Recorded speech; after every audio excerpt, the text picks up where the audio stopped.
Good morning and welcome to this session of Business Research Methods. We are starting with Module 5 today. Module 5 consists of the following things. We have finished the research, the data collection, and we have cleaned the data, the raw data, and now we are looking at the analysis part of it. What are we to do with the data? Supposing you have 1,000 questionnaires filled and in this 1,000 questionnaires you have about 50 questions in each questionnaire. What are you going to do with this? Okay, so this part is the data analysis. So this is the fifth module. What does fifth module consist of? Fifth module consists of descriptive statistics. So descriptive statistics, you people have done tables, charts in your statistics in the first semester. Okay. So here there is no sums, but you will have to know the conceptual aspects. You will have to know the theoretical part of these aspects. Why descriptive statistics? What are the advantages and disadvantages of descriptive statistics? What are all the various things in descriptive statistics? You need to know these things. Okay? Okay. First thing that this module 5 has is descriptive statistics. The second one is univariate and bivariate data. That is the second thing that it has. The third one is parametric and non-parametric tests. Okay. The fourth one is null hypothesis and alternate hypothesis. This you would have already done. Okay. But anyway, this entire chapter is a repetition, but nevertheless we would have to go through it. Next is error in testing hypothesis. If you see the last question papers that I have shared with you all, you have got in 2 question papers this error has come. What is hypothesis testing error, type 1 and type 2 error. Okay. Then critical region. What is critical region? Degree of freedom. What is one-tailed and two-tailed test? Okay. All these theory part of it, which you already know. You already know what is bell-shaped curve and what are the critical regions, what is 90.95% of acceptance level. We will go through these things, but you would have already done these things. Okay, then we have standard error, procedures for testing hypothesis. So all these things you have in this module 5. So we will start with the first aspect of descriptive statistics. What is descriptive statistics? Descriptive statistics are used to describe the basic feature of the data. There is no analysis. If 1,000 respondents are there, it describes the statistics. How many are male? How many are female? How many are from South Bangalore, North Bangalore? Okay. How many of them are in the age group of 15 to 20? Whatever you have set in your questionnaire. So it describes, it is descriptive in nature. It describes the data. Okay. How many of them have felt a particular, if they have disliked.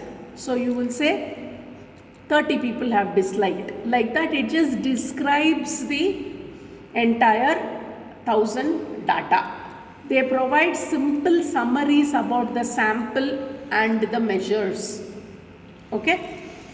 Descriptive statistics are typically distinguished by inferential statistics. Inferential statistics means you are arriving at certain conclusions Using statistics as to what? Inferential.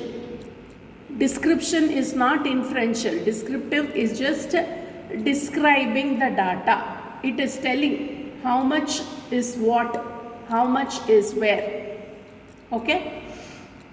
The descriptive statistics are simple, and it just shows the overall, like for 1,000 different questionnaire, you cannot go through it, but if it is described in a table form, okay, then you know, okay, 1,000 people, what is their age group?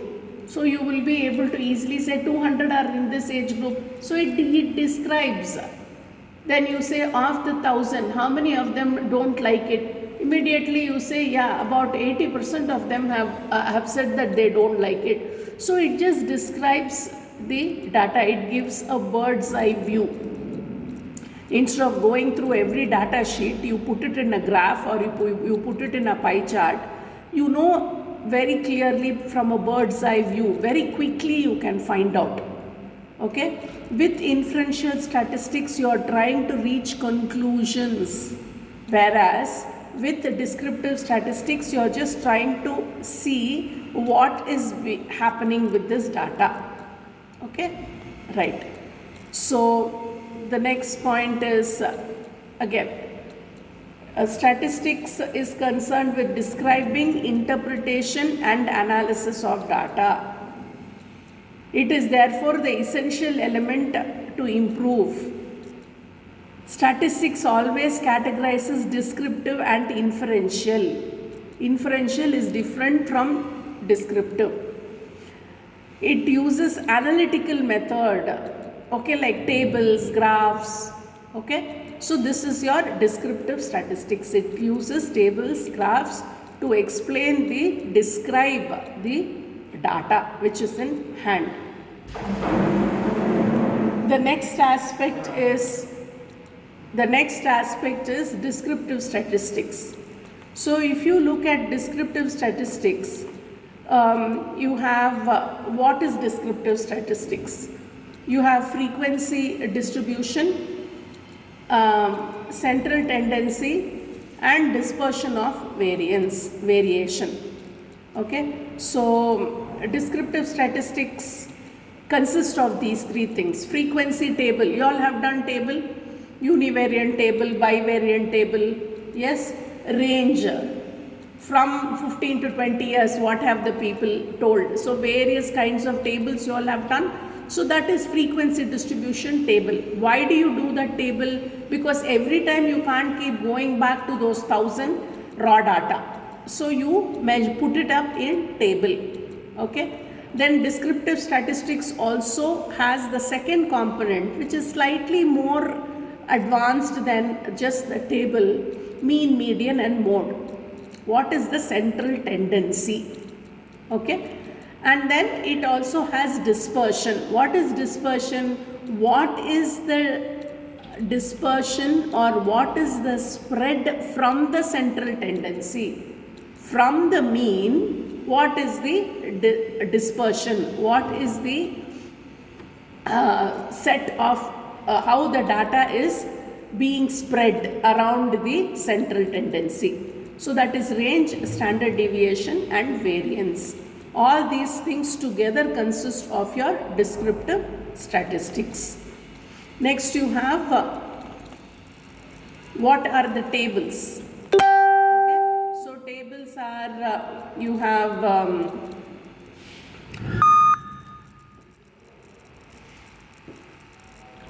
there are according to this one, general purpose table, special purpose table.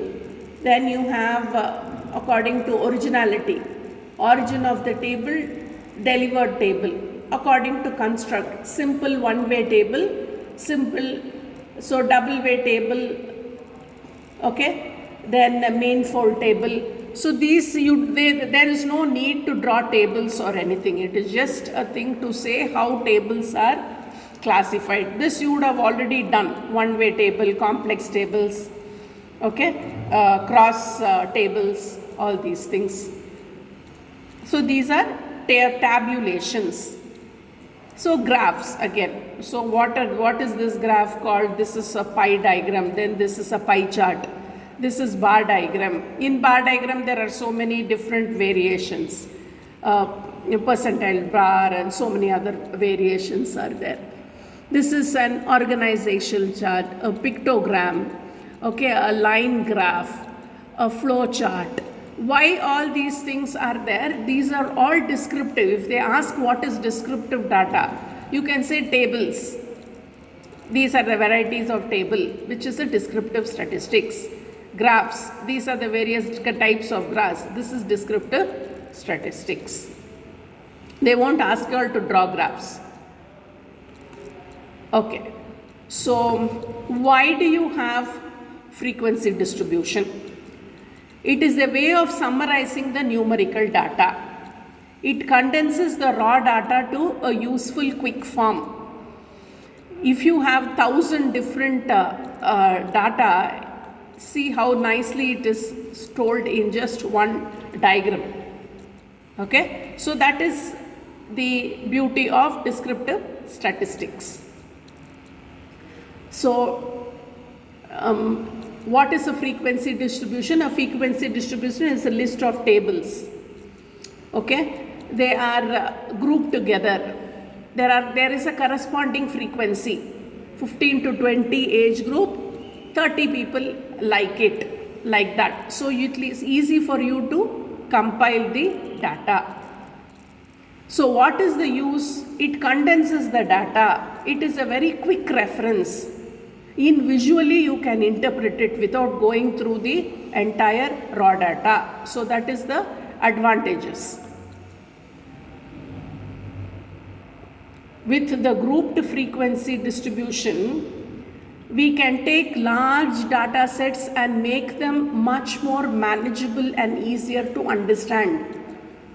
As a decision maker, what do you want to know? Supposing I am looking at the entire MS Ramaiah and I want to know how many students, now next 1 month there is exam, how many students have got very low marks in internal assessment.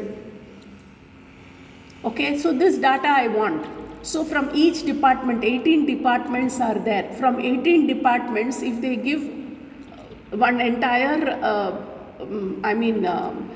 statistics, I will not be able to go through it. But if it is in a diagrammatic form or in a tabulated form, then it is very easy. Okay, so number of people who have failed in the internals, 30 people. Out of that, in 30, 10 of them have got this much mark, 5 of them have got 0 marks. Like this, if data is available, it is easy to take decisions. What decisions am I going to take as a head of the institution? I would say, okay, all those students who have not passed in their internal assessments, they will be having 1 hour of extra tutorials, or they will be having to do every day 1 question paper. Okay, for the next 3 days they have to do 3 question papers and submit it. So these are the remedial measures. So advantage and disadvantage is that I need quick data, so I get, that is the advantage. What is the disadvantage? I don't have the entire picture. Okay, entire picture in this case is not needed. I am not looking at people who are already passing. Okay, so this is the advantage and disadvantage. So what is central tendency? Mean, median and mode. So after you have seen it in the diagrammatic form, either a bar diagram or a pie chart or a table, they are just descriptive. Do they give you the mean, median, mode? No. You have to calculate mean, median and mode. So what does the arithmetic mean say? Arithmetic mean is the average. Okay. Average is so important a measure that it is used. Generally what I look for is the average. What is the average mark? What is the class average? Okay. So this gives me an idea as to where the entire population is floating around. Okay, if you say the class average for this subject is around 80, then I know that students are very good at this subject. But whereas the class average for this subject is just 32. You clear about this? So I will know where to give or where to take the remedial measures. Median. Median is a value that splits the data into two halves. One half of the data is smaller than in the number and the other is larger. May be used for continuous or ordinal data. So this median is, you all will already know what is median. Median is number of repetitive numbers. Okay. So normally it will be around the average number. If you see how many of them have got 62, 63, 65 will be the median. Maximum number of people would have got that mark. So the entire class gets split. Those who have got lesser than and more than 62. Okay. So like, so median is the number of repetitive numbers. So if you look at height, the normal height repetitive median will be around 5.3, 5.4. Maximum number of people will be there. Okay. Mode. So mode is, this is the category that has the most data. Okay, the maximum number of people, right? So median mode. Median divides it into two halves.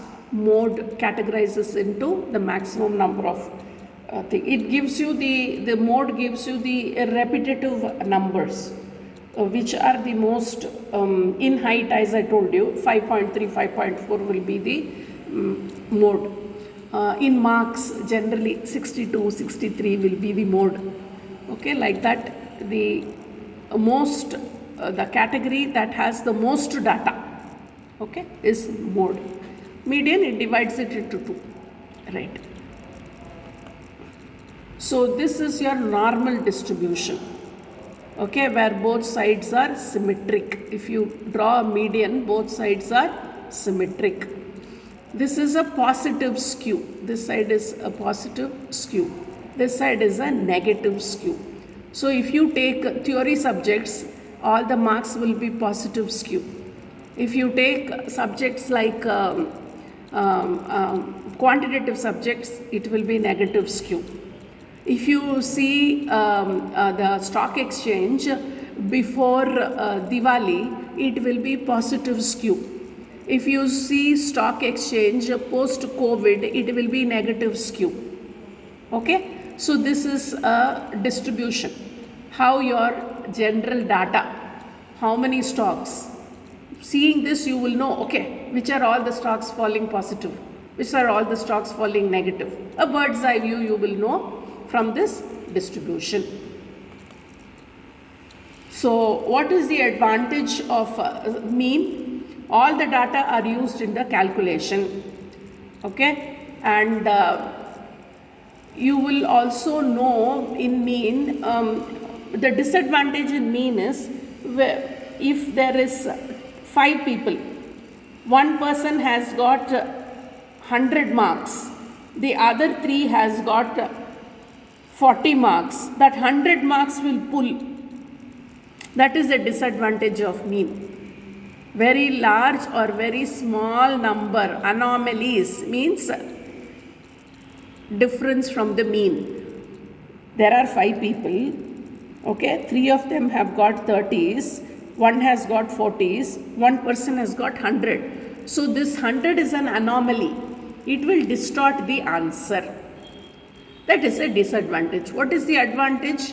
Advantage it's a very easy way to understand where the central tendency is. Okay, what is the average? Median, it is not affected by very large or small numbers. Why? Because it just cuts it through in the middle. Okay. Now, what is the disadvantage? do not use the actual mathematical data.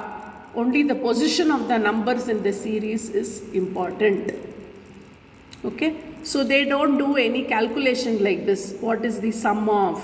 Nothing like that. If there are 800, then there is a split in between. That's it. It means nothing. It's the median. The middle,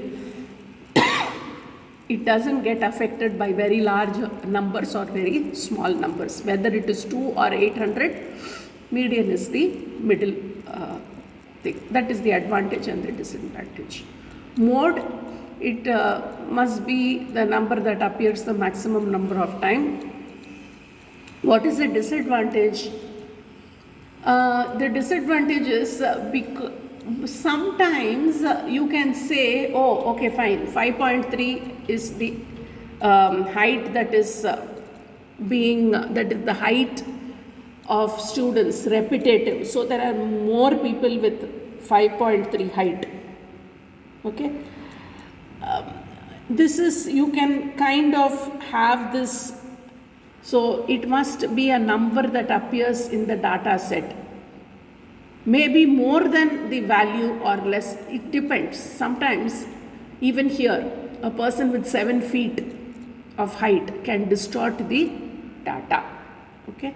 So this is as far as the advantages and disadvantages of central tendency is concerned. So what is a central tendency? It's a measure, single value, okay, and it is studied through mean median mode. You would have already done so many sums in this, okay, mean median and mode. So what is this arithmetic mean used for? Okay, it is used to compute the index number. It is used in time series analysis. Median, it is used in the case of quantitative and qualitative data. It is used in case of time series. Mode, it is the choice of customer it's like using what is the most repetitive, which one the people like the most. It can be a qualitative data, okay, which one they like the most, like that. So this is your uses of mean, median and mode in the marketplace. What is this used for, right? So this is as far as the first aspect of your module 5 is concerned. Data analysis. Number 1, what is descriptive data? So you have seen what is descriptive data. What are the advantages, disadvantages of descriptive data? What all consists of descriptive data? Okay, so you've got frequency distribution and central tendency and dispersion. So we have seen under frequency distribution, it is table and charts. What are the advantages and disadvantage? Mean, median and mode, central tendency. What is the advantage and disadvantage? And range, standard deviation and variance, we will look at it in the next session. Thank you very much.